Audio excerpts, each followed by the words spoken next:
air smelled of dust and something else, something sweet and vaguely metallic, like forgotten flowers rotting next to rust.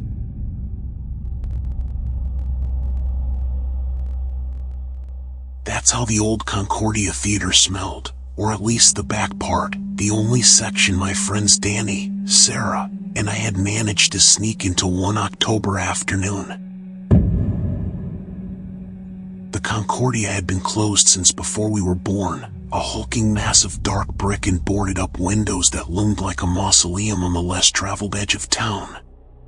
The urban legend, of course, said it was haunted. What abandoned building with history isn't? The first time, it was just a quick incursion, armed with the flashlights on our phones and a teenage bravado fueled by sheer stupidity. We walked through halls carpeted in grime, found ransacked dressing rooms with broken mirrors, and the echo of our nervous laughter was the only sound besides the crunch of our steps over debris. We didn't see anything. We didn't hear anything out of the ordinary. But something about the thick atmosphere, the expectant silence of the main stage, stuck with me. A sense of unnatural stillness, as if the entire theater was holding its breath. I went back alone a week later. I couldn't tell you why. A mix of curiosity and that stupid masculine pride that wouldn't let me admit the place had creeped me out. This time, the back door was ajar differently, as if someone, or something, had moved it with care. A faint thread of music, like a distant, off-key music box, reached me as I crossed the threshold. I thought it was the wind, or my imagination. I ventured deeper, feeling the cold seep into my bones despite my jacket. Dust floated in the sparse rays of light filtering through cracks in the boarded-up windows. That's when I heard it more clearly, a rhythmic, light tap, tap, tap, almost ethereal. It was coming from the direction of the stage. Heart pounding against my ribs, I moved forward cautiously. My phone was my main source of light, trembling in my hand. When I reached the edge of the orchestra pit, I looked toward the vast, dark stage.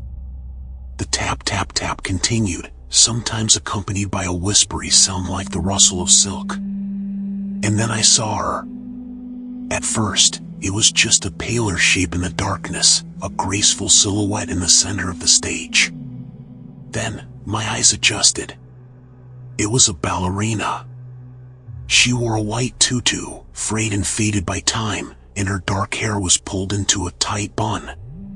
She moved with dreamlike slowness, executing plies and arabesques with a precision that contrasted sharply with the decay around her. There was no audible music now, just the sound of her pointe shoes tapping on the dusty boards. Tap, tap, ply, tap. I was frozen, a mix of awe and icy terror crawling up my spine. It couldn't be real. I must be dreaming, or the dust was getting to me. But the figure remained, dancing silently, oblivious to my presence. I tried to turn up the brightness of my phone's flashlight, but my fingers wouldn't respond. When I finally managed it, the beam swept across the stage. She was gone. The tap tap tap stopped. Silence fell again, heavier and more oppressive than before. The smell of dampness and that sweet, rancid perfume lingered. I bolted, stumbling in the darkness, not daring to look back. I didn't tell anyone. Who would believe me? They'd say I was crazy or attention-seeking.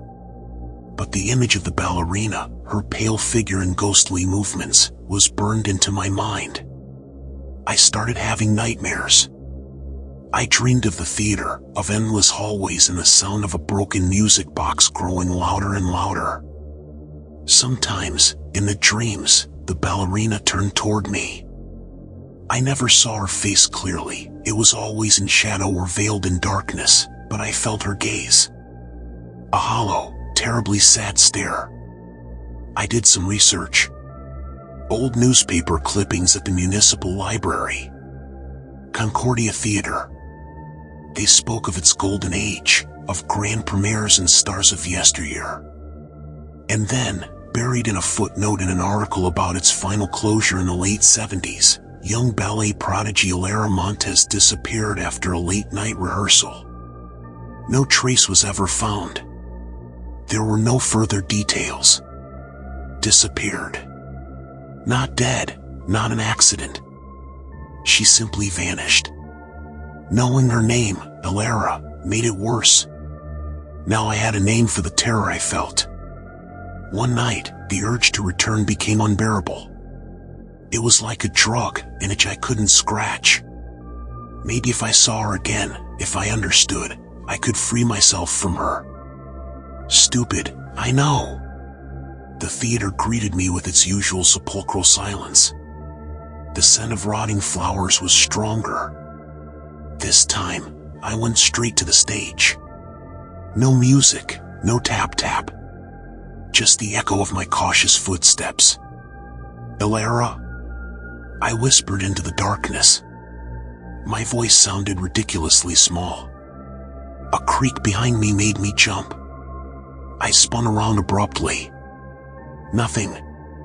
Just the empty seats of the auditorium, covered in dusty sheets that looked like shrouds. I turned back to the stage. And there she was. This time, she wasn't dancing. She stood with her back to me, in the exact center. Her figure seemed more solid, less ethereal, but the tutu was just as tattered, and an aura of cold emanated from her. Elara, I repeated, a little louder. What do you want? Slowly, very slowly, she began to turn. The movement was unnatural, like a porcelain doll whose gears were rusted. I could hear the faint creak of her joints, or so it seemed. A dry sound, like breaking twigs. Terror gripped my throat.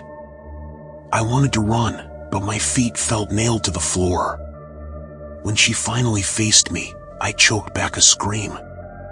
Her face, it wasn't a face. Where her eyes should have been, there were only two deep, dark voids, empty. Her skin was a sickly white, almost translucent, and crisscrossed with fine cracks, like old porcelain about to shatter. A faint smile, almost imperceptible and terribly melancholic, played on her pale, cracked lips. No, it wasn't a smile. It was a fixed grimace, an expression of infinite sadness frozen in time. And the smell. That sweet, metallic odor wafted from her with nauseating intensity. She extended a hand toward me. Her fingers were long and thin, with yellowed, broken nails. Her movement was graceful, a silent invitation. Dance with me, a voice seemed to whisper in my head, neither male nor female, but the echo of wind through broken glass. The sound of a music box began to play, this time not distant but all around me, enveloping me. A childish, distorted melody, as if the notes were being tortured. I took a step back, then another. Panic finally broke my paralysis. No! I screamed, my voice cracking. Elara's expression didn't change, but the empty sockets seemed to focus on me with greater intensity. The temperature in the room plummeted. I felt icy breath on my neck, though she was several meters away.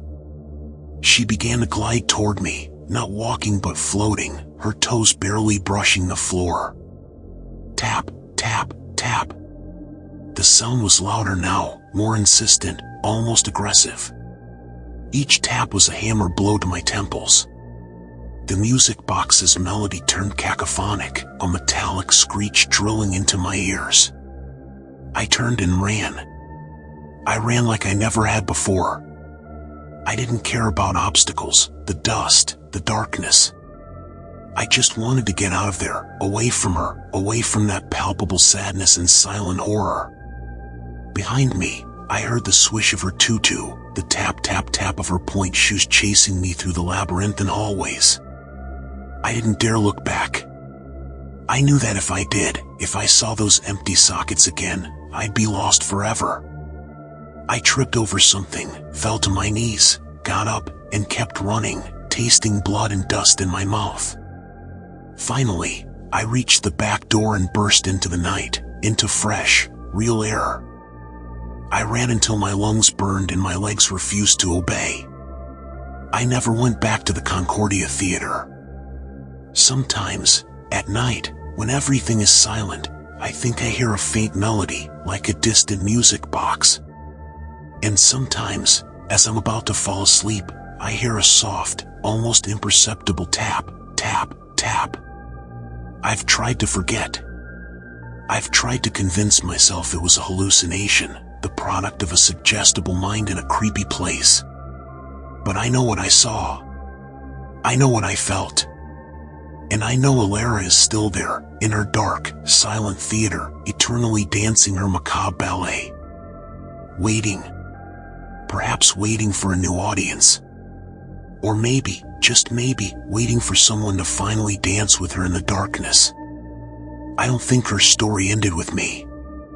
I feel like a part of me stayed in that theater, and a part of her cold, melancholic presence, came with me. Sometimes, passing by a mirror in dim light, I think I see a pale silhouette behind my reflection, wearing a tattered tutu and empty eyes.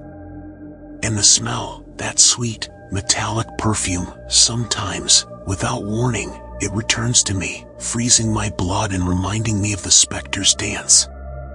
It's the smell of dead flowers and shattered dreams. It's the smell of Elara.